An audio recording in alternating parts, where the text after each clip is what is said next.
What's up guys, final video in the Naxxramas boss guide. We've cleared the 4 quarters and slain Saffron, and now the time has come to challenge an agent of the Lich King himself and stop the plague from spreading across Azeroth. Prepare yourselves, for Kel'Thuzad awaits. Let's get into it. Kel'Thuzad is a 3-phase fight that begins when you enter the green circle in the middle of the room. When this happens, many mobs will spawn in the cubbies around the room. Kel'Thuzad will not be active during this phase, and the raid will focus on the ads. The mobs will go to the raid on their own, so do not pull them with ranged abilities. This will pull more mobs and wipe the raid. There are 3 types of mobs in this phase. Unstoppable Abominations have a mortal wound attack that reduces healing on the target. They are heavy damage dealers and are stunnable and should be focused down by the melee in the raid. Tanks should rotate on who tanks each abomination to avoid stacking mortal wound debuffs. Soldiers of the Frozen Wastes have Dark Blast, which is triggered when they get into range of anyone in the raid. They will instantly explode and deal about 1,750 shadow damage to those in range. Ranged DPS dealers are in charge of killing these guys before they get to the raid. Soul Weavers will slowly move toward the raid, and like the soldiers, if they get in range of any player they will use Wail of Souls, which is a massive AoE ability that knocks players back and deals 4,000 shadow damage. To keep this from happening, ranged DPS dealers need to switch to these mobs as soon as they start moving toward the raid. In Phase 2, Kel'Thuzad will become active and will have 6 abilities. He has a single target Frostbolt that does about 7,500 damage to the person with the highest threat. This ability is interruptible, and we will go over the rotation for this in the walkthrough. Frostbolt Volley will hit every member in the raid for about 2,500 frost damage and slows movement speed. This ability will be cast about every 15 seconds in Phase 2 and 3. Chains of Kel'Thuzad is a nasty mind control ability that targets the main tank and 3 to 4 of the raid members. It lasts 20 seconds, increases damage output by 200% and healing by 500%. This ability also clears Kel'Thuzad's threat table, so the off-tank needs to be ready to pick him up. Also, the mages need to be on top of their polymorph suit so the mind control players aren't running around killing people. Death Coil, Fear, and Blind can also be used to crowd control these players until the polymorphs go out. Raid members with fear abilities like Intimidating Shout and Psychic Scream should use these before the chains go out, so that they don't fear the raid and cause chaos. This ability has a 60-second cooldown. Shadow Fissure will target a random player and spawns a red demonic circle beneath them.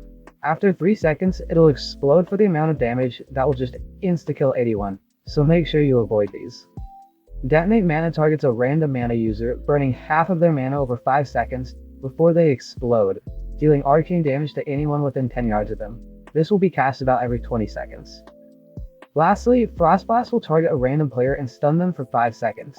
Anyone within 10 yards of that player will be affected by this as well. While stunned, the player will take 130% of their health and damage, which will kill them if they aren't healed. Healers need to be on their toes to keep raid members alive through this ability.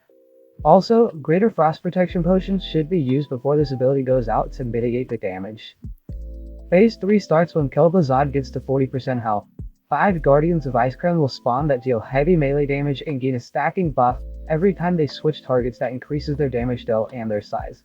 Luckily, 3 of these Guardians can and should be shackled. If more than 3 are shackled, Kel'Thuzad will use Shackle Shatter, breaking all the shackled Guardians free. To keep the buff from stacking, these Guardians should be tanked or kited. Whatever you choose to do, just make sure they stay on the same target. Kel'Thuzad will use the same abilities from Phase 2 here. The only difference in this phase is that these Guardians will be running around. Now that we know the abilities, let's walk through the fight. The raid will move on to the green circle to start the encounter. Tanks and melee will pick up the abominations when they get to the center and stun lock them, and range will focus on the soldiers and the soul weavers, focusing on the weavers first and the soldiers second.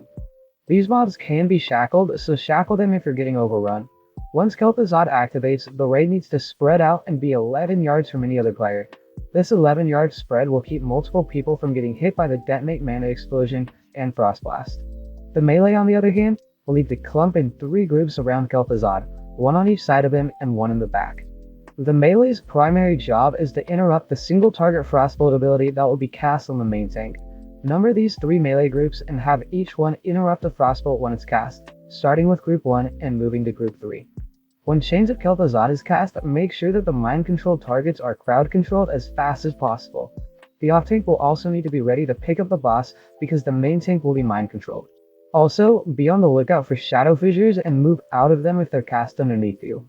Once Kel'Thuzad gets to 40% health, the 5 Guardians of Icecrown will spawn. shackle 3 of them, and either tank or kite the other 2. This is a burn phase, so everyone should be focused on Kel'Thuzad and get him down as fast as possible. And that's about it. Rinse and repeat till the boss is dead. There you have it, guys. Kel'Thuzad is defeated and Naxxramas is finally cleared. If you enjoyed this boss guide series, hit that subscribe button, like this video, and watch my other videos to support the channel.